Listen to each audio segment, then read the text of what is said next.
नमस्कार बच्चों, आज जो कविता हम लोग पढ़ने वाले हैं उसका शीर्षक है सहर्ष स्वीकारा है। इसके कवि हैं गजानन माधव मुक्तिबोध और ये कविता भूरी भूरी खाक धूल काव्य संग्रह से ली गई है। हम सभी अपने समाज, परिवेश और परिस्थितियों के आधार पर ही अपने जीवन के सुख, दुख, संघर्ष, तकलीफ और संतोष, असंतोष पाते हैं।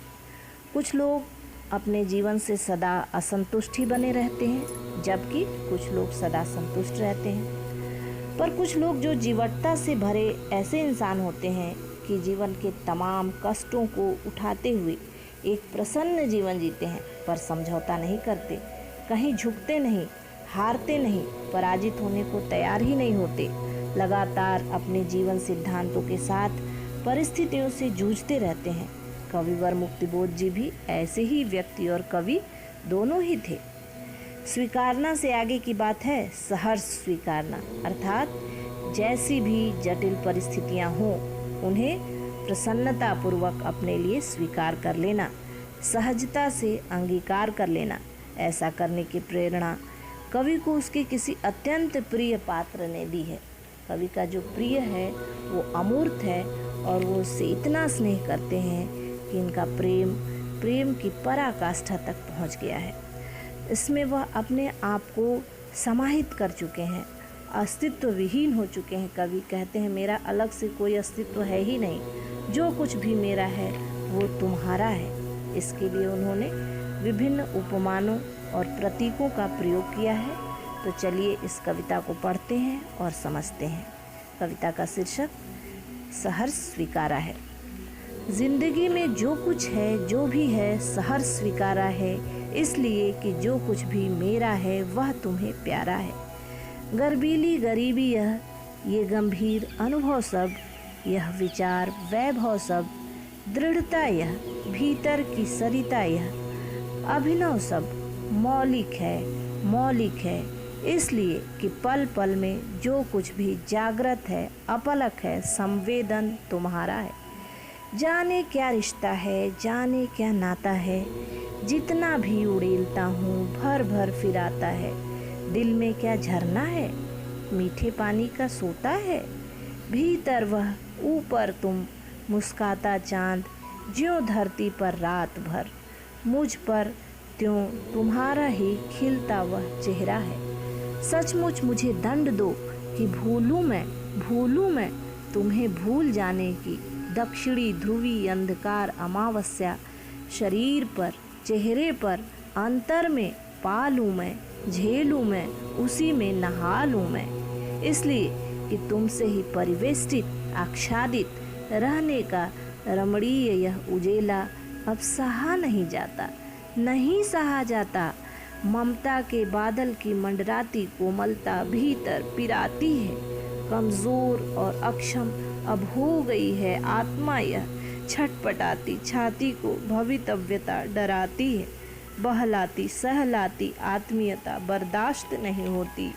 सचमुच मुझे दंड दो कि हो जाऊं पाताली अंधेरे की गुफाओं में, विवरों में, धुओं के बादलों में, बिल्कुल मैं लापता कि वहाँ भी तो तुम्हारा ही सहारा है। इसलिए कि जो कुछ भी मेरा है या मेरा जो होता सा लगता है, होता सा संभव है, सभी वह तुम्हारे ही कारण के कार्यों का घेरा है, कार्यों का वैभव है।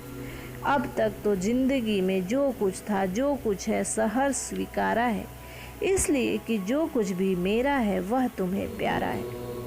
बच्चों, अब इस कविता को एक बार पुनः देखते हैं। जिंदगी में जो कुछ भी है सहर्ष स्वीकारा है। कवि ने कहा है कि मेरे जीवन में जो कुछ भी है उसको मैं सहर्ष स्वीकार करता हूँ, इसलिए कि जो कुछ भी मेरा है वह तुम्हें प्यारा है। तुमने मेरे हर परिस्थितियों को सम्मानित किया है, हर स्थिति में तुमने मुझे प्यार किया है, इसलिए मुझे अपनी हर स्थितियाँ प्रिय हैं, चाहे वो अच्छे पल हों, चाहे वो बुरे हों, चाहे वो मेरी बुराइयाँ हों, चाहे वो मेरी खूबियाँ हों, क्योंकि तुमने मुझे उनके साथ प्यार किया है, इसलिए मुझे वो सभी प्रिय हैं। गर्बीली गरीबी है, कहते हैं कि गर्बीली गरीबी विरोधाभास है। यहाँ पर गरीबी कभी गर्वीली नहीं होती, गरीबी पर कोई गर्व नहीं करता, पर कवि को अपने गरीबी पर भी गर्व है।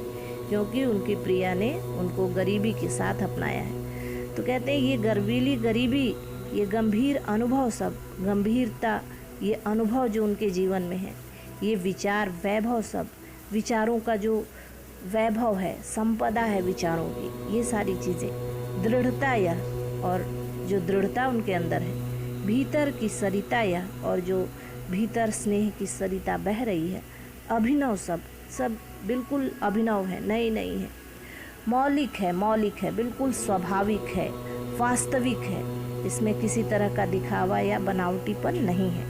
इसलिए कि पल पल में जो कुछ भी जागृत है, अपलक है, संवेदन तुम्हारा है।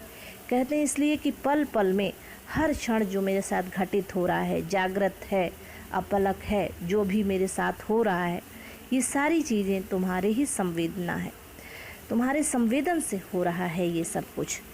तो इस काव्य में खड़ी बोली का प्रयोग है, मुक्तक छंद है, संबोधन शैली है, विचार वैभव, भीतर की सरिता में रूपक अलंकार है, पल पल में पुनरुक्ति प्रकाश अलंकार है, सहर्ष स्वीकारा, गर्बीली गरीबी, विचार वैभव में अनुप्रास अलंकार है। आगे कहते हैं कवि, जाने क्या रिश्ता है, जाने क्या नाता है, जितना भी उड़ेलता हूँ भर भर फिराता है। कहते हैं हमारा तुम्हारा जाने क्या रिश्ता है, क्या नाता है, क्या संबंध है हम दोनों का, कि जितना भी तुम्हारे प्रति स्नेह हमारे हृदय में है, उसको जब मैं बाहर व्यक्त करता हूँ, उड़ेल देता हूँ, फिर भी वो फिर से मेरे हृदय में भर जाता है। दिल में क्या झरना है, क्या मेरे हृदय में झरना है स्नेह का, या मीठे पानी का स्रोत बह रहा है। मीठे पानी का स्रोत यानी स्नेह का स्रोत, कि जितना भी मैं तुम्हारे प्रति स्नेह को बाहर उड़ेल देता हूँ, व्यक्त करता हूँ, पुनः उतना ही स्नेह हृदय में फिर से आ जाता है। भीतर वह ऊपर तुम, भीतर वो अपार स्नेह झरने की तरह बहता हुआ निर्झर प्रेम, और ऊपर तुम्हारा ये चेहरा जो चांद की तरह खिला है, जिसके लिए कवि कहते हैं कि मुस्कुराता चांद जो धरती पर रात भर। जिस प्रकार चांद धरती पर रात भर मुस्कुराता है, अपनी चांदनी फैलाता है, अपनी शीतलता प्रदान करता है, मुझ पर त्यों तुम्हारा ही खिलता वह चेहरा है। मेरे ऊपर ठीक उसी तरह तुम्हारा भी चेहरा अपनी शीतलता प्रदान करता है और अपने खुशियाँ मेरे ऊपर उड़ेलता रहता है। मुझ पर तुम्हारा यह खिलता हुआ चेहरा है, तुम्हारा यह चेहरा मेरे ऊपर उस चांद की तरह ही अपनी चांदनी और शीतलता प्रदान करता रहता है। कवि अपने प्रिय के स्नेह से पूर्णतः आच्छादित है। दिल में क्या झरना है में प्रश्न अलंकार है, भर भर में पुनरुक्ति प्रकाश अलंकार है, जितना उड़ेलता हूँ भर भर फिराता है में विरोधाभास है, मीठे पानी का सोता में रूपक अलंकार है, प्रिय के मुख की चांद से समानता के कारण यहाँ पर उपमा अलंकार का प्रयोग किया गया है। कवि आगे बताते हैं कि सचमुच मुझे दंड दो कि भूलूं मैं तुम्हें भूल जाने की। कहते हैं कि मुझे दंड दो, मैं तुम्हें भूल जाऊं, और इस तरह से भूल जाऊं कि दक्षिणी ध्रुवीय अंधकार की तरह, जहाँ दक्षिणी ध्रुव में हमेशा 6 महीने अंधेरा ही रहता है, रात ही रहता है, तो उस तरह का अंधकार हो, और उससे भी घना अंधकार हो, अमावस्या की रात्रि के समान। इतना अंधेरा हो कि मैं भूल सकूं उस स्नेह को, शरीर पर, चेहरे पर, अंतर में पालूं मैं, झेलूं मैं, उसी में नहा लूं मैं। अपने आप को अंधकार में विलीन करना चाहते हैं। कवि कहते हैं मेरे चेहरे पर, शरीर पर, अंतर में, हृदय में, हर जगह वो अंधेरा व्याप्त हो जाए और उसी में मैं नहा लूं। मैं उस अंधकार में विलीन होना चाहता हूँ, इसलिए कि तुमसे ही परिवेष्टित, आच्छादित रहने का रमणीय यह उजेला अब सहा नहीं जाता। कहते हैं इसलिए क्योंकि ये तुमसे परिवेष्टित, चारों तरफ से घिरा हुआ, आच्छादित, ऊपर से घिरा हुआ, जो स्नेह है, रमणीय उजेला है, यह प्रकाश है चांदनी रात की तरह, वो रमणीय है, वो हृदय को अच्छा लगने वाला, मनोहर, रमणीय, ये जो उजेला है बहुत अधिक हो गया और ये अब सहा नहीं जाता। स्नेह ही स्नेह है चारों तरफ, तो अब मैं अंधेरे में रहना चाहता हूँ। ममता के बादल की मंडराती कोमलता भीतर पिराती है, कष्ट देती है, पीड़ा देती है, पिराती है, अत्यंत पीड़ादायक स्थिति है। कवि की कहते हैं कि ये जो ममता के बादल हृदय में है, कोमलता जो है वो भीतर पिरा रही है, स्नेह ही स्नेह, स्नेह की अधिकता हो गई है।